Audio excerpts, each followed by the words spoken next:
I bet you're wondering right now, what is a plant? Well, to answer that question, a plant is a multicellular, autotrophic, photosynthetic eukaryote. And plants also store carbohydrates as starch. An autotrophic plant is one that's capable of making its own food.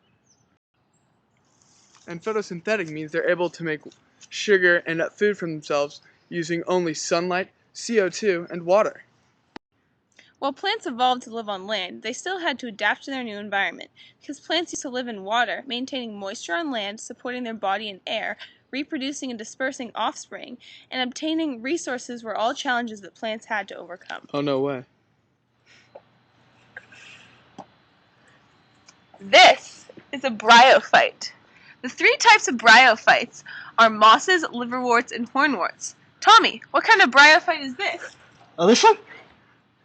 This is a moss. It's a moss. I love moss. Bryophytes are the closest in lineage to the common ancestor of all plants, a type of green algae. They live in moist environments because they have swimming sperm, meaning they rely on water to reproduce. Awesome. As you can see, mosses and other bryophytes live close to the ground because they have little structural support and wouldn't be able to grow very tall, and so they can take in the moisture from the ground. Bryophytes evolved with two main adaptations that newer lineage of plants also have. The first is a cuticle, which is a waxy coating around the leaves of a plant that helps keep in water that is essential for the plant to survive. They also evolved with stomata, which are pores in the cuticle so that gases, like carbon dioxide, for photosynthesis can enter the plant. Yo, dude, what you doing tonight? You know, I was just about to call you for something. Oh, it's a squirrel! Oh my god! Oh, it's a dead squirrel! That's so gross! Hey, come here, champ. It's all good. Now we get to learn about lycophytes. Fantastic. This is a lycophyte. This particular kind of lycophyte is a fern. Like bryophytes, lycophytes have swimming sperm, so they too rely on water to reproduce. The small yellow dot on the underside of the fern here is a spore. Spores are the dispersal units for bryophytes and lycophytes' reproduction systems. When it gets hot enough, the fern spore bursts open, releasing pollen into the air. Sweet. However, unlike bryophytes, lycophytes evolved with a vascular system. Tommy, what's a vascular system? Wait, give me a second. Veins. Which provide the plant with structural support so they can grow taller than bryophytes. Also, there is a xylem, which transports the water and minerals up from the soil, and the phloem, which distributes sugar, amino acids, and other nutrients to other parts of the plant. Awesome. Really? Yeah, dude, that's what I heard. Oh, dude, my stick. Oh.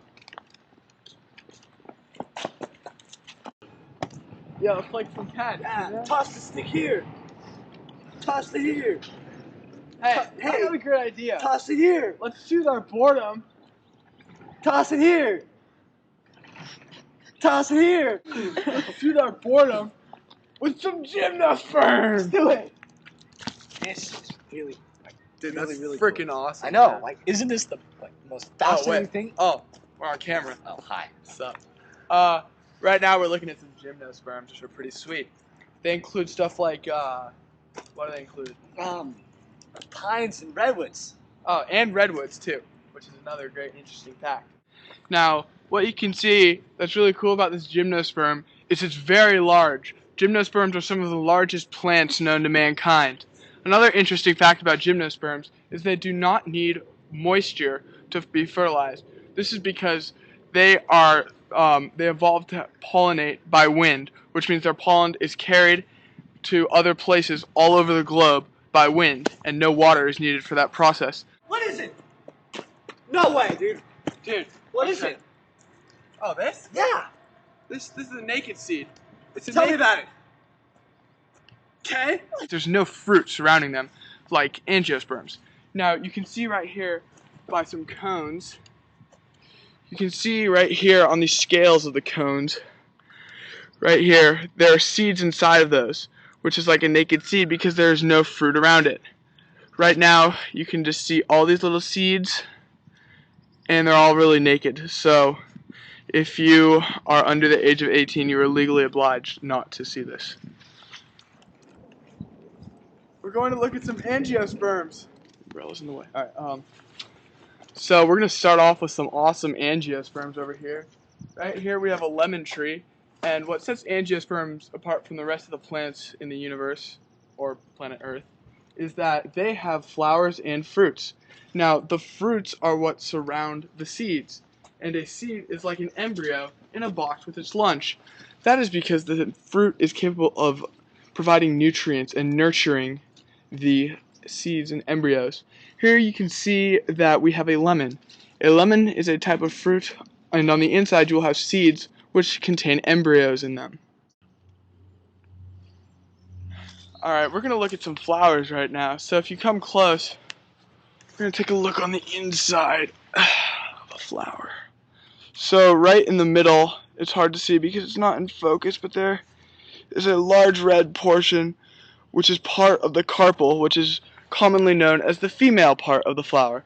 That's because it contains the sticky stigma. The sticky stigma gets its name because pollen sticks to it. The other reason the carpel is known as the female part of the flower is because if you come closer, you'll be able to see the ovules, which are technically right around here. And inside the ovules there are ovaries, which is why it's known as the female part. Now the ovaries, which are inside the ovules, are capable of developing into seeds, which, as we already know, contain embryos. Here we have the male part of the plant, which is the stamen.